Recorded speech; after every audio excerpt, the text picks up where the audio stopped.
पहले तो चिंता मत करो, चिंता तो करो नहीं करो, दिवाली 5 दिन बाकी है, तो चिंता करूंगी नहीं तो तुम्हारी मर्जी है। पिताजी गए जाके लाए बैलगाड़ी डाल। उसके बाद भी दिवाली के समय चेहरा देखा होगा, सब देखा होगा, और मन में कभी तो लड्डू फूट रहे थे, तो आ गए चंद्रमा, रात आदि बोल जाए मुलाकात आदि, तो पता टाइम दे गया, तो 100 दिन का चांद हो या आस्था हो, अपने में कौन सी लेडियां बोल रही होंगी, मैं 8-10 लेने याद करके बैठा था, बोला कुछ नहीं, मैं बोल तो पाया नहीं, चलता साल में बाद में सन्यासी बन गया, साल भर चला, मैं कहा चलो सन्यासी बन जाते हैं, जब ये अपना सब धर्म कर्म चलती रहेगी। फिर भी वे 6 महीने 7-8 साल बहुत आनंद में बीते, आज भी आनंद में बीते हैं, और जीवन का एक एडजस्टमेंट, एक प्यार, सलीका, तो सलीके के साथ में पूरे जीवन को सही ढंग से गतिशील किया। और जो कुछ पूर्वजों का ऋण होता है, बेटे होते चाहिए, पोते होने चाहिए, तो पूर्वजों का ऋण, देव ऋण थे, देव ऋण को भी चूकता करने की कोशिश की। आप सब लोगों को अभी तक तो मैंने आपको कोई सौगंध दी नहीं, ये 2 तारीख 2 जुलाई, जून चल रहा है, आज था 2 या 3 तारीख, यहाँ मंदिर बनवाया मैंने, काफी खर्चा किया है, 15-20 लाख रुपए। उस मंदिर में आप सब लोगों को हर हालत में आना है, ऐसी मेरी रिक्वेस्ट है, और ऐसे मेरी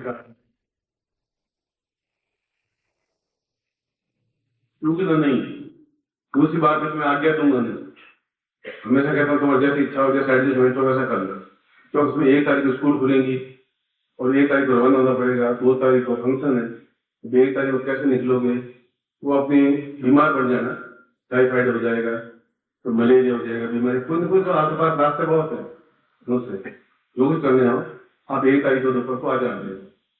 तो वह एक देव ऋण है, पितृ ऋण है, वो देव ऋण है, देव ऋण को चुकाना है, और मनुष्य ऋण है, प्रत्येक मनुष्य को हम शिक्षित करें।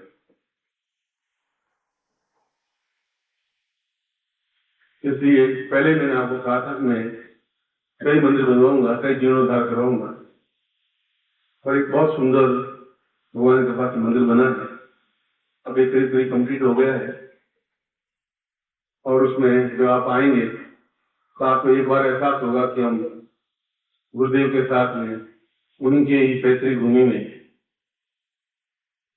उन देवताओं के दर्शन किए जहाँ गुरु जी बैठे थे, हम बैठे थे। मैंने कहा प्रत्येक शब्द, प्रत्येक ध्वनि इतिहास बनती है, और इतिहास को मिटाना नहीं चाहिए, समय तो बीत जाएगा मगर इतिहास नहीं मिटेगा।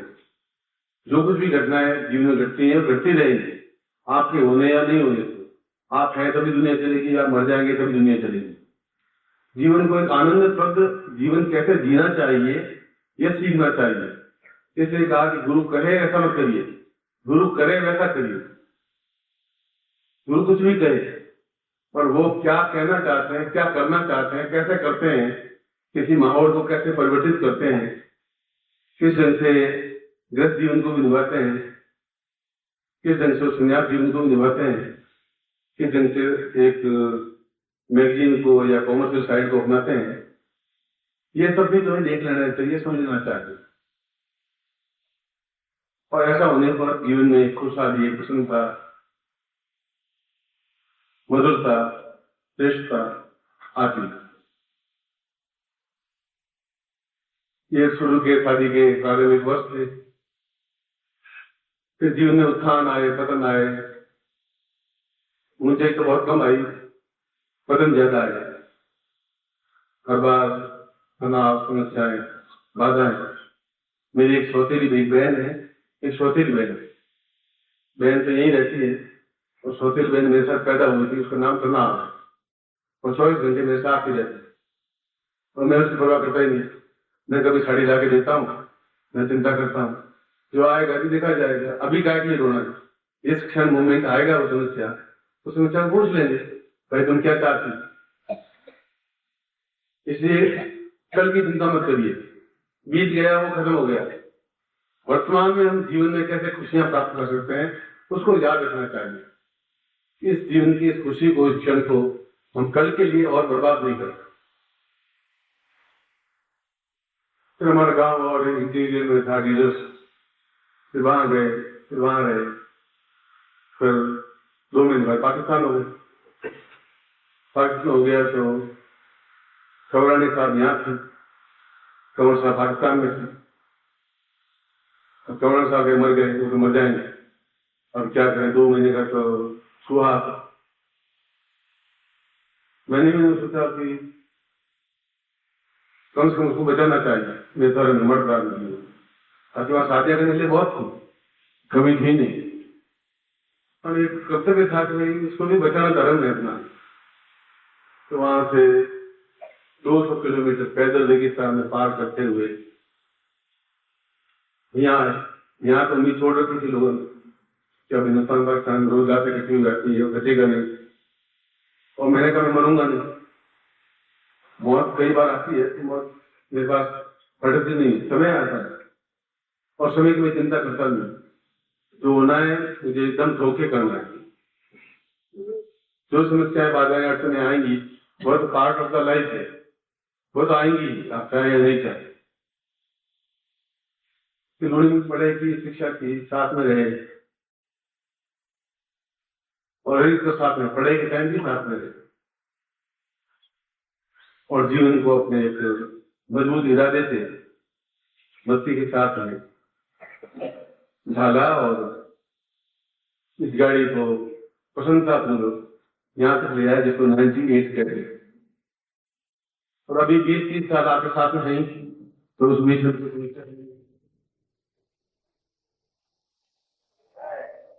हम चाहते हैं कि ये जिंदगी ऐसी मधुर से साथ में बीते, लड़ाई झगड़ा नहीं हो।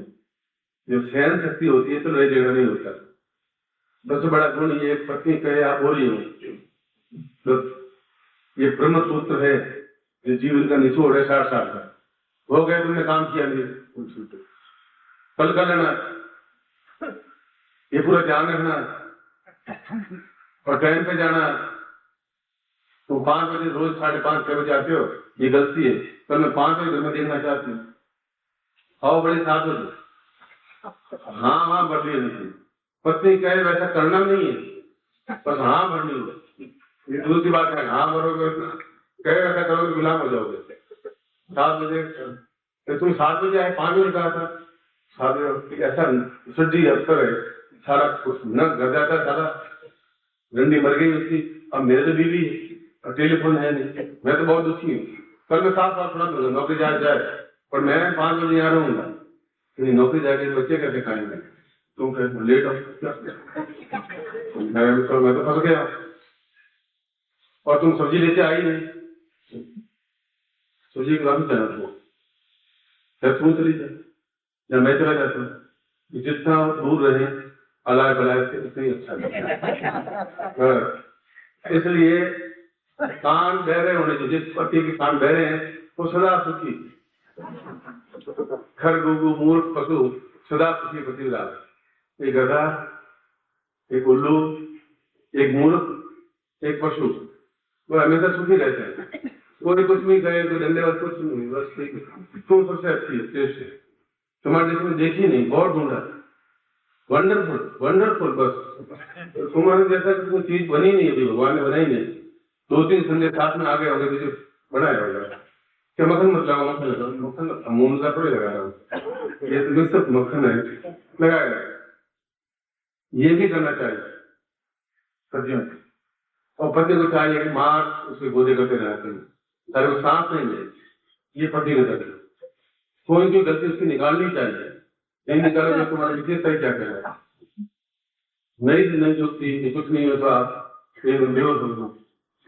वो आपको आती, वो पंखा चले, हवा करे, कुछ भी करे, दूध गरम दूध पीले, कोई कैसे खिलाती डाली हुई है तो क्या तो पीने के बाद बात बेहोश हो जाओगे, सारे दूध नहीं पीने। ये तो एक एस्पेक्ट लाइफ का है, जीवन का एक हंसी खुशी का प्रमाद, मस्ती। एक गीत और सुन लेते हैं, फिर मैं उस सुना में आपको बोलेंगे। अब माता जी बोलेंगे इस बात। माता जी घर में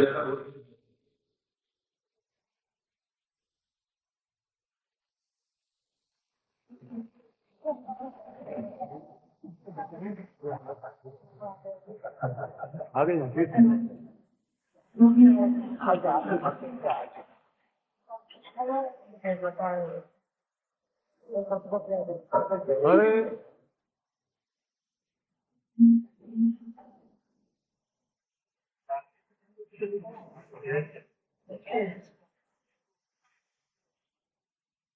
ये जगह जगह जगह शिविर होना इस बात का सूचक है कि हमारे हृदय में रिलोर है, पांव थोड़े कमजोर पड़ जाते हैं, करें नहीं करें, क्या करें क्या नहीं करें, पर पाँव में क्षमता आ जाएगी तो फिर कोई समस्या है ही नहीं, जिससे सैकड़ों हजारों और शिष्य इकट्ठे होंगे। इसलिए बाकी शिविर आपको तारीख वही बता दिए गए, पत्रिका में छप जाएंगे। और मैं आऊँ या कैलाश आए, कैलाश जी विद्वान है, उन्होंने सब साधना की है और बड़ी गंभीरता से इस काम को संभाला है, बड़ा धैर्य उसमें आया है। इसलिए यथासंभव तो मैं आऊंगा ही, मगर यदि किसी वजह से नहीं आ पाऊँ, ऐसा संभावना हो सकती है, आपको उन्हें मलाल नहीं रहना चाहिए, चिंतन नहीं रहना चाहिए कि वह भी अपने आप में उतना ही क्षमतावान है जितना मैं बोल रहा हूँ। मंत्र इसके शुद्ध है, उच्चारण शुद्ध है, एक्टिविटी शुद्ध है, साधना सिद्धियां शुद्ध है, और सिद्धियां करने के बाद में आपको पास में भेजा है, आपको सौंपा है, यदि आप उसको भी उतना ही प्रत्यय दें और उसके लिए जोर से आप ताली हो जाएंगे।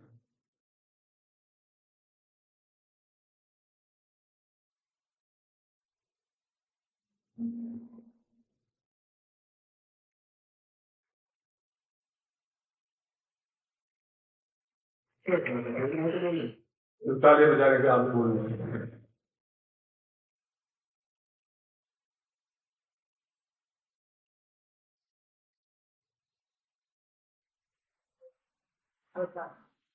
वो तो सुन, वो तो पक्की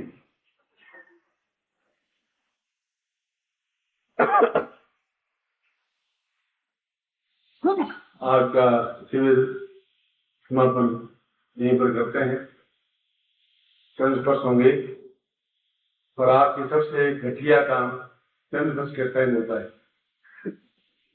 और भगदड़ होती है, और केवल 15 मिनट में आपको चंद स्पर्श कर लेना, क्योंकि आए उस दिन से कि आप तो आए नहीं थे, मैं जल स्पर्श कैसे करेंगे, पानी जल संस्कार है, बैतूल वाले ने कहा, बाकी लोगों ने कहा, तो फिर आपकी इच्छाओं का मर्दन करना मेरा आवश्यक नहीं है। मैंने कहा कि अब गुरु हैं, कैलाश अरविंद है, नंद किशोर है, ये सभी भी अपने आप में सक्षम है, और कोई काशी के पंडित या उज्जैन के पंडित या विद्वान के पंडित सामने खड़ा कर दीजिए तो 21 ही आपको मिलेंगे और साधन सिद्धि प्राप्त किए हुए ही मिलेंगे। इसलिए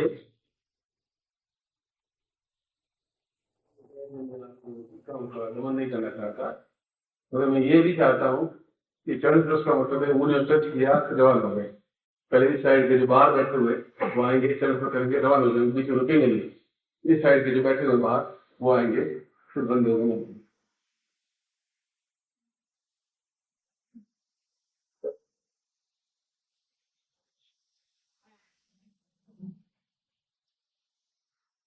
अभी उनके सारे दर्शक लेफ्ट साइड में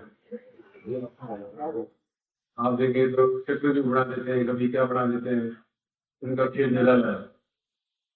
और उसके बाद समापन, शिवरात्रि के दोनों समापन होते हैं, प्रारंभ और समापन। इसलिए प्रारंभ ये होगा एक प्रतिपदा द्वितीय और तृतीया, और अंतिम ये 28-29 मुंबई में होगा। और आपको आसपास के एरिया को पूना या जो भी एरिया हो उनमें आपको आना चाहिए, और आना ही चाहिए। ये और बता देता हूँ, जिससे कि आप उसका आनंद ले सकें और कुछ न कुछ प्राप्त हो भी सके। एक बार पत्थर घिसने से अगर कुंदन नहीं बनता, 2 बार 4 बार 6 बार घिसेंगे तो कुंदन बनेगा ही बनेगा।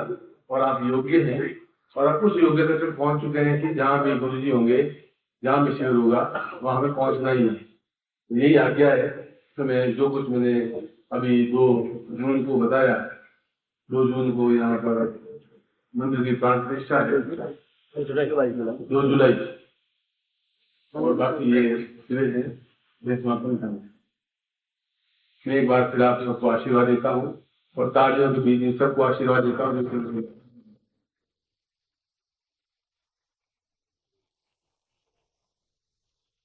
शालीनता के साथ आप तेजी के साथ स्पर्श करते हुए अपने स्थान पे सीधे बाहर निकल जाएंगे और मैं 15 मिनट गिनूंगा, 15 मिनट बाद में उठ जाऊंगा। मैं आपकी शालीनता इस बार यही देखना चाहता हूँ। मेरा आशीर्वाद तो सिलाई वाला सिंघा भी बड़े मनमोही होते हैं उनकी जय। आप कुछ चल पड़ने की कोशिश करेंगे आराम से, बीच में कोई नहीं आएगा। आपको हां मिल गया कार्यकर्ता देखिए बात तो आगे का बात नहीं, पीछे से दिखा दे रहेगा कार्यकर्ता को चलो कोई नहीं, पूरे जोर से बोलेगा बड़े मनमोही होते हैं उनकी जय, की जय, की जय, माता जी की जय, की जय, की जय, की जय, माता जी की जय, की जय। चलो दिसाई जी।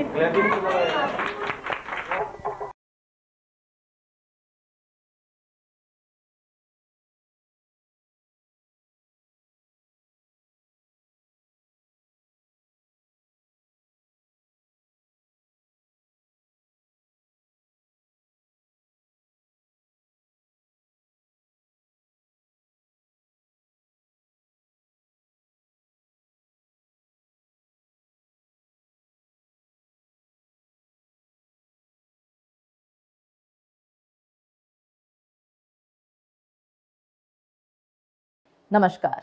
अगर आप सद्गुरुदेव डॉक्टर नारायण दत्त श्रीमाली जी के दीक्षित हैं या फिर आपके पास उनसे जुड़े हुए कोई भी अनुभव है तो नीचे दिए गए हुए नंबर पर वीरल पटेल जी को मैसेज कीजिए या फिर फ़ोन कॉल कीजिए और अपने अनुभव ज़रूर शेयर कीजिए। डॉक्टर नारायण दत्त श्रीमाली जी के आत्मकथा का संकलन करने में मदद करें। धन्यवाद।